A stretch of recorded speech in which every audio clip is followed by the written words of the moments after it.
the House has that bill to study reparations and establish a committee, Right. and they haven't passed it yet. But the CBC chair has mentioned that it's coming down the pike. Do you think they might try to push that through, at least through the Sure. House before the election, and set up the reparations message heading into November? Yeah, they need um, a rallying cry in the Black community because they can't sell their performance. So you go to a place like Chicago where 102 people were shot this weekend, and you say, yes, but I'm going to get you reparations. You know, every person who's Black deserves $35,000 or whatever the number is. So would you like $35,000? If you do, vote for us. Now, you start getting the questions in the age of Elizabeth Warren, what would your genealogy have to be like? Would you have to be 100% Black? Would you have to actually have great-grandparents who were slaves? Could you be the wealthiest single subgroup in America are Nigerians. So are Nigerians going to be eligible for the reparation? I mean, just think about it. Once you start down this road, basically they are reinstating racism, but this time it'll be Black racism instead of white.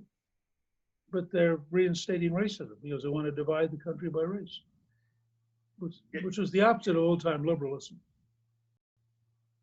Implementing that would definitely be a debate and a challenge, because even if you look at Barack Obama as an example, his mother was white, and I remember reading stories about how if you trace her family history back, they owned slaves. So think about this.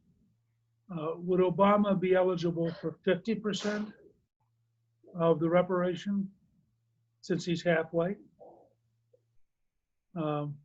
And since his father actually was from Africa and went back to Africa, what are the grounds for Obama getting any money? I mean, how was his father was a free person in an independent country.